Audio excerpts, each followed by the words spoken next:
boys and girls, it's Natalie. Today I have Dorothy with me. And this week is Frog and Toad. So we're going to be reading the chapter books. And this book is called Days with Frog and Toad. And I'm going to read the first chapter to you. It's called Tomorrow. Toad woke up. "Drat," he said. "This house is a mess. I have so much work to do." Frog looked through the window. "Toad, you were right," said Frog. "It is a mess." Toad pulled the covers over his head. "I will do it tomorrow," said Toad. "Today I will take life easy."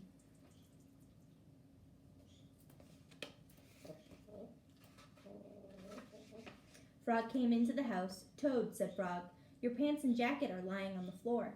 "Tomorrow," said Toad from under the covers. "Your kitchen sink is filled with dirty dishes," said Frog. "Tomorrow," said Toad.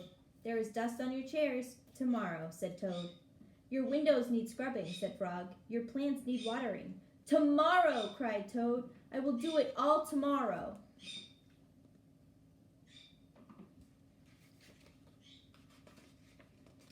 Toad sat on the edge of his bed. "Blah," said Toad. "I feel down in the dumps." "Why?" asked Frog. "I am thinking about tomorrow," said Toad. "I am thinking about all of the many things that I will have to do." "Yes," said Frog. "Tomorrow will be a very hard day for you."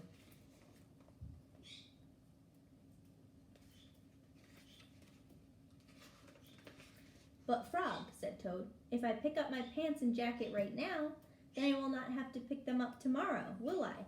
"No," said Frog. "You will not have to." Toad picked up his clothes. He put them in the closet. "Frog," said Toad, "if I wash my dishes right now, then I will not have to wash them tomorrow, will I?" "No," said Frog. "You will not have to."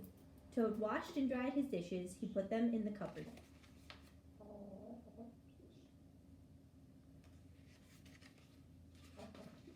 "Frog," said Toad, "if I dust my chairs and scrub my windows and water my plants right now, then I will not have to do it tomorrow, will I?" "No," said Frog, "you will not have to do any of it." Toad dusted his chairs. He scrubbed his windows. He watered his plants.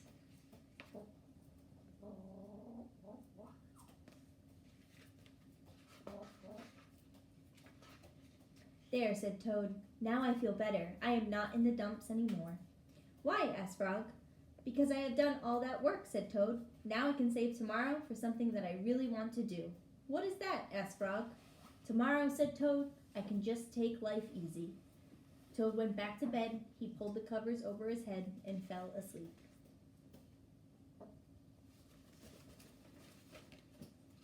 And that is the end of that chapter.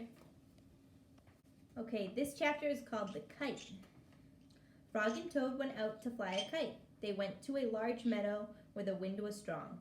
"Our kite will fly up and up," said Frog. "It will fly all the way up to the top of the sky." "Toad," said Frog, "I will hold the ball of string. You hold the kite and run."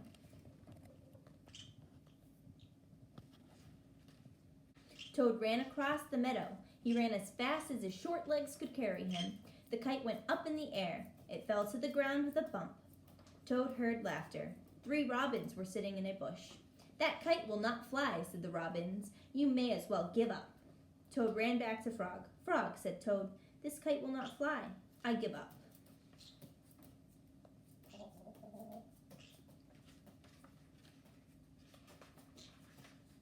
"We must make a second try," said Frog. "Wave the kite over your head. Perhaps that will make it fly." Toad ran back across the meadow. He waved the kite over his head. The kite went up in the air and then fell down with a thud. "What a joke," said the robins. "That kite will never get off the ground."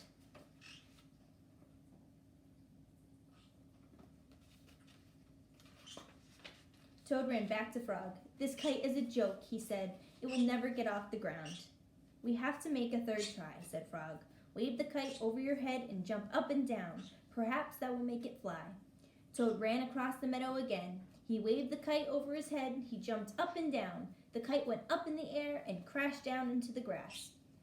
"This kite is junk," said the robins. "Throw it away and go home."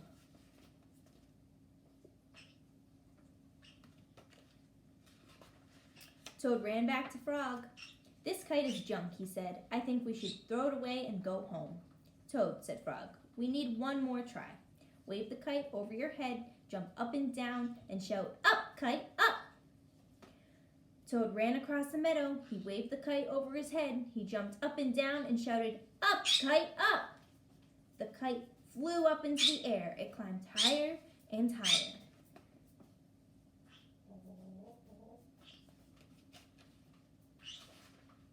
"We did it!" cried Toad. "Yes," said Frog. "If a running try did not work, and a running and waving try did not work, and a running, waving, and jumping try did not work, I knew that a running, waving, jumping, and shouting try just had to work." The robins flew out of the bush, but they could not fly as high as the kite. Frog and Toad sat and watched their kite. It seemed to be flying way up at the top of the sky.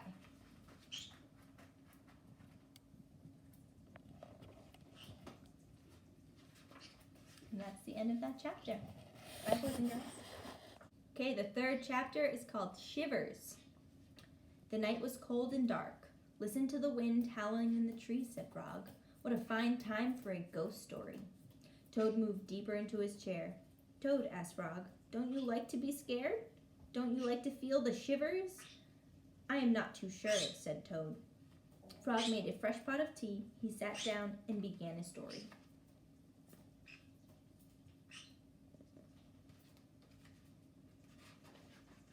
"When I was small," said Frog, "my mother and father and I went out for a picnic. On the way home, we lost our way. My mother was worried. 'We must get home,' she said. 'We do not want to meet the old dark frog.' 'Who is that?' I asked. 'A terrible ghost,' said my father. 'He comes out at night and eats little frog children for supper.'" Toad sipped his tea. "Frog," he asked, "are you making this up?" "Maybe yes, and maybe no," said Frog.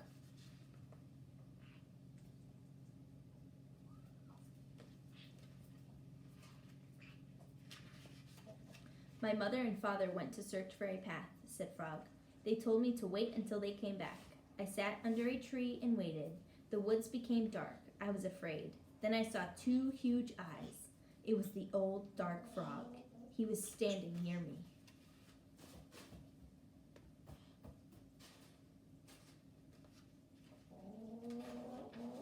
"Frog," asked Toad, "did this really happen?" "Maybe it did, and maybe it didn't," said Frog. Frog went on with the story. The dark frog pulled a jump rope out of his pocket. "I am not hungry now," said the dark frog. "I have eaten too many tasty frog children, but after I jump rope 100 times, I will be hungry again. Then I will eat you."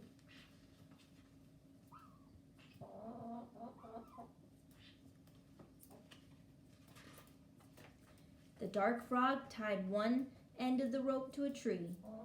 "Turn for me," he shouted. I turned the rope for the dark frog. He jumped 20 times. "I am beginning to get hungry," said the dark frog. He jumped 50 times. "I am getting hungrier," said the dark frog. He jumped 90 times. "I am very hungry now," said the dark frog.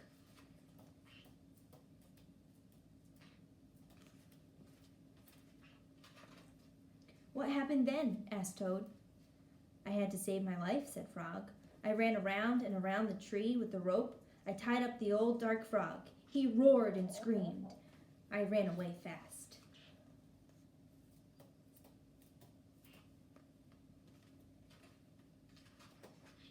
"I found my mother and father," said Frog. "We came safely home." "Frog," asked Toad, "was that a true story?" "Maybe it was, and maybe it wasn't," said Frog. Frog and Toad sat close by the fire. They were scared. The teacups shook in their hands. They were having the shivers. It was a good, warm feeling. And that's the end of the chapter.